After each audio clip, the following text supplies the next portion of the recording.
नेपाल में हो रही लगातार बारिश का असर उत्तर बिहार में साफ नजर आ रहा है। बिहार के मुजफ्फरपुर सहित आसपास के कई जिलों में बाढ़ का खतरा मंडराने लगा है।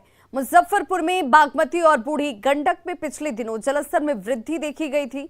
हालांकि अभी हालात सामान्य हैं, लेकिन कई जगहों पर बांधों पर और नदियों के किनारे कटाव भी हो रहा है और ऐसे में प्रशासन पूरी तरह से अलर्ट है।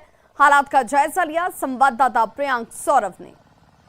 बिहार में बाढ़ का असर विभिन्न क्षेत्रों में देखा जा रहा है। जिस तरीके से लगातार नेपाल में बारिश हो रही है और उसका पानी उत्तर बिहार में उसका असर विशेष रूप से देखा जा रहा है। और इस वक्त अभी हम आपको जो तस्वीर दिखा रहे हैं, ये मुजफ्फरपुर का मीनापुर प्रखंड है। मीनापुर का बड़ा भारती पंचायत, जहां पर आप देखेंगे किस तरीके से बूढ़ी गंडक में कटाव हो रहा है, जिसके बाद यहां पर तमाम व्यवस्थाएं की जा रही है। बांसों से जो है वह बांधों की मजबूती बढ़ाई जा रही है और यहीं पे सैंडबैग लगाया जाएगा। तो लगातार बाढ़ प्रमंडल जो है वह इसको लेकर बीते कई दिनों से काम कर रहा है। और इसके बाद आप देख सकते हैं किस तरीके से कटाव जो है वह काफी ज्यादा हो रहा है। और यह देख सकते हैं किस तरीके से पुराना सैंडबैग वगैरह भी यहाँ पर पड़ा हुआ है और यहाँ पर बहुत ही ज्यादा व्यापक रूप से जो है वह तटबंधों का कटाव हुआ है। तो कहीं ना कहीं खतरा सबसे ज्यादा अगर मुजफ्फरपुर जिले की बात करें तो इसी प्रखंड में होती है। और इस वक्त जो तस्वीर आप देख पा रहे हैं, ये वही जगह है जहां पर आप देख रहे हैं कि किस तरीके से यहां पर तटबंधों का कटाव कितना ज्यादा हो रहा है। और ऐसे में यहां पर विशेष रूप से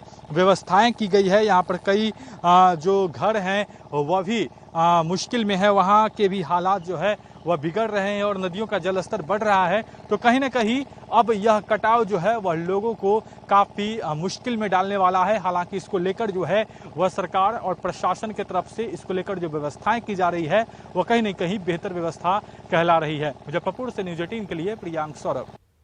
बाढ़ है और आई कटरा गाय घाट में थोड़ा सा अभी प्रॉब्लम है और उसमें सभी एक्जीक्यूटिव इंजीनियर जो हम लोग के तटबंध के हैं, बागमती प्रमंडल, बूढ़ी गंडक, जल निसरण, सभी अलर्ट मोड पे हैं।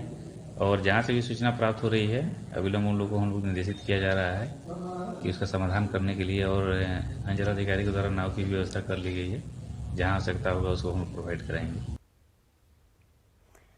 तो लगातार हो रही बारिश की वजह से बिहार में बहने वाली कई नदियां इस वक्त उफान पर हैं। कहीं कटाव होने लगा है तो कहीं गांव में पानी समा चुका है और लोगों की मुश्किलें बढ़ चुकी हैं। सहरसा में कोसी से कटाव और अब लोगों की परेशानी बढ़नी शुरू हो चुकी है। तो पूर्णिया में परमान नदी परवान पर है।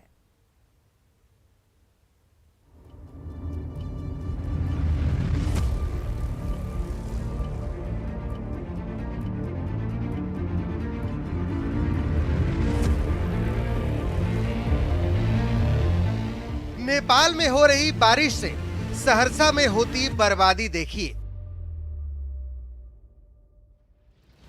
कोसी की उफनती धारा ने सलखुआ प्रखंड के बगेवा गांव सहित कई गांवों में कटाव करना शुरू कर दिया है।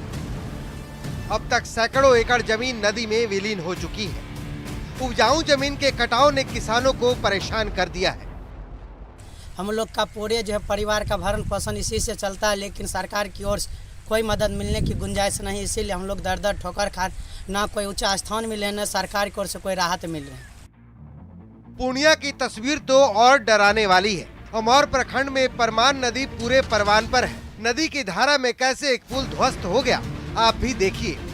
बड़ा ईदगाह पंचायत के हक्का में बने इस पुल से हर रोज 5000 से ज्यादा लोग आते जाते थे, जिसके लिए अब आने जाने का रास्ता नहीं बचा। अब जरा पूर्णिया में परमान का कहर देख लीजिए। ये तस्वीर भी अमौर प्रखंड का ही है। अमौर प्रखंड के दर्जनों गाँव में बाढ़ का पानी घुस चुका है, जिसके कारण खेत और सड़कें सब एक हो चुकी हैं। लहरिया गांव की ये तस्वीर, लोगों के घरों में पानी घुस चुका है। अगर ऐसे ही पानी बढ़ता रहा तो इस साल भी लोगों को घर बार छोड़कर बांध पर आसरा लेना पड़ेगा। और आप देख सकते हैं कि यहाँ पे चूल्हा चौका तक बंद है। लोगों के चूल्हे में पानी घुस गया है, लोगों के घर आंगन में पानी घुसा हुआ है। लोग जो छोटे छोटे बच्चे हैं वो छत पर रहने को विवश है, घरों में पानी घुसा हुआ है। उफनाती नदियों ने बिहार में बर्बादी की कहानी लिखनी शुरू कर दी है। लोगों की माने तो अब तक प्रशासन की तरफ से मदद के लिए बहुत कुछ नहीं किया गया है। अगर ऐसे पानी का प्रवाह गाँवों की तरफ बढ़ता रहा तो इस साल भी हालात पिछले साल की तरह ही हो जाएंगे। न्यूज 18 के लिए सहरसा से अनुभव और पूर्णिया से कुमार प्रवीण की रिपोर्ट। शादियां तो आपने कई देखी होंगी, लेकिन एक ऐसी लड़की की शादी की कहानी हम आपको दिखाने जा रहे हैं जो एक घर में नौकरानी बनकर आई और उसी घर से बेटी बनकर विदा हो रही है। 13 साल पहले गुड़िया को सुनील सिंह अपने घर लेकर आए थे और आज उसे अपनी बेटी बनाकर कन्यादान कर रहे हैं।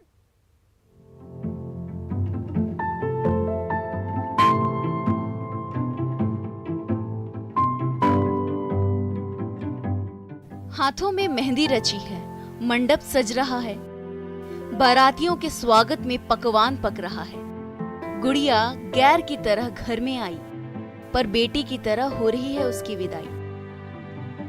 पटना के किदवईपुरी की आनंद कॉलोनी के इस घर में आनंद का माहौल है। शादी की तैयारियां चल रही हैं। घर ही नहीं, पूरी गली को सजाया गया है। लजीज पकवान बन रहे हैं। शुभ रस्मों की अदायगी हो रही है। गुड़िया दुल्हन बनकर इस घर से विदा होने जा रही है। पर 13 साल पहले सुनील सिंह के यहाँ गुड़िया घर में काम करने आई थी। लेकिन ये शादी बहुत खास है। खास इसलिए है क्योंकि जो माँ बाप हैं वो एक बच्ची को लेकर आए थे घर। सोचे थे बच्ची कुछ मदद करेगी, काम करेगी, सभी लोग ऐसा करते हैं। लेकिन उस बच्ची से इतना प्यार हुआ, इतना लगाव हुआ कि उसे अपनी पहली बेटी स्वरूप शादी करने की प्लानिंग कर डाली।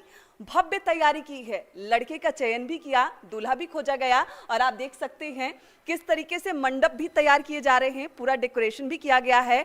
और जो लड़की है पिछले 13 सालों से इनके साथ रह रही है। गुड़िया इस घर में पराई बनकर आई थी, पर घर वालों के दिल में उसने ऐसी जगह बनाई कि परिवार ने उसे अपनी बड़ी बेटी मान लिया। गुड़िया का कन्यादान करने वाले सुनील सिंह कहते हैं कि गुड़िया इतनी संस्कारी लड़की है कि वो दिल में बेटी की तरह उतरती चली गई। 2009 में हमारे यहाँ आई थी। जस्ट बगल के मोहल्ला में ही रहती थी। छोटी थी, बहुत मुश्किल से 5-6 साल की थी। तो 2009 में रखे थे अपने यहाँ। एक गिलास पानी भी लेके आती थी तो कभी कभी हाथ से गिर जाता था। और उस समय से नहीं, कभी नहीं। तो खबरों का सिलसिला लगातार जारी, आप देखते रहिए न्यूज़ 18 बिहार झारखंड। यहाँ खबरों का सिलसिला कभी नहीं थमता।